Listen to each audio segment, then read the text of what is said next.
சென்னையில் பெரிய மார்க்கெட் எது அப்படின்னு கேட்டால் நாமெல்லாம் கோயம்பேடு மார்க்கெட் அப்படின்னு சொல்லுவோம்.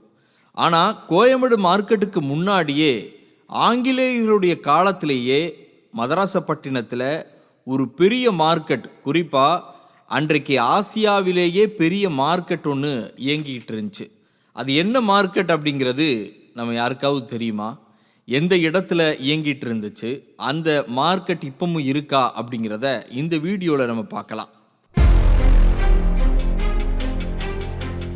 கொத்தவால் சாவடி அப்படின்னு அழைக்கக்கூடிய பிராட்வேக்கு பக்கத்தில் இருக்கக்கூடிய இந்த மார்க்கெட்டு தான் கிட்டத்தட்ட ஆங்கிலேயர்களுடைய காலத்திலேயே 50 கிரவுண்ட் பரப்பளவில் இயங்கிட்டு இருந்த ஒரு மார்க்கெட்.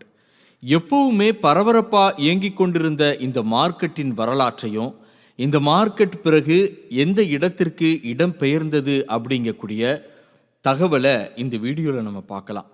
பிராட்வே பஸ் ஸ்டாண்ட்லேருந்து நீங்கள் வெளியில் வந்தீங்கன்னா மக்கள் கூட்டம் நெருக்கமாகவே இருக்கும்.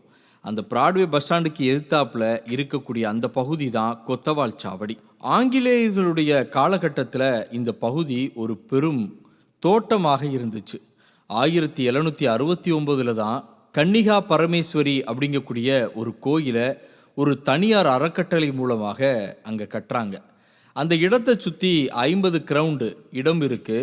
அந்த நேரத்தில் தான் கொல்ல முத்துராமலிங்க செட்டி மற்றும் அவருடைய தம்பி கொல்ல சிங்கண்ண செட்டி இருவரும் ஒரு பெரிய அங்காடியை துவங்குறாங்க. அது பின்னாடி அங்கே சில மக்களும் காய்கறி வியாபாரத்தில் ஈடுபடுறாங்க. அப்படித்தான் மெல்ல மெல்ல சில வியாபாரிகளும் இந்த கொத்தவால் சாவடி பகுதியை வந்தடைஞ்சு அங்கே அவங்களும் காய்கறி பழம் அப்படிங்கக்கூடிய வியாபாரத்தில் ஈடுபடுறாங்க. அன்றைய காலத்தில் மதராஸ் பட்டினத்தில் வாழ்ந்த எல்லா மக்களுமே இந்த கொத்தவால் சாவடி பகுதிக்கு வந்து தான் காய்கறிகளும் பழங்களும் வாங்கக்கூடியவர்களாக இருந்தாங்க. அன்றைய காலகட்டத்திலேயே பெரும் நெருக்கடியான ஒரு காய்கறி மார்க்கெட்டுனா இந்த மார்க்கெட்டை சொல்லலாம். காலையில் 3 மணிக்கெல்லாம் இந்த மார்க்கெட் துவங்கப்பட்டு பெரும் பரபரப்பாக நெருக்கடிகளுக்கு மத்தியில் இயங்கி கொண்டிருந்த இந்த மார்க்கெட் சென்னையை பற்றி அன்றைய காலகட்டத்தில் வாழ்ந்த எழுத்தாளர்கள் சென்னையினுடைய வரலாற்றை எழுதணும் அப்படின்னு சொன்னால் இந்த கொத்தவால் சாவடி மார்க்கெட்டை பற்றி எழுதாமல் இருக்கவே மாட்டாங்க. பெரும் கூட்ட நெரிசல் காரணமாக 1996 கொத்தவால் சாவடியுடைய இந்த காய்கறி மார்க்கெட் அன்றைய கோயம்பேட்டுக்கு இடமாற்றம் செய்யப்பட்டது. ஆனாலும் இன்றைக்கும் கொத்தவால் சாவடி மார்க்கெட்டு பெரும் பரபரப்பாக இயங்கிக்கிட்டு தான் இருக்குது.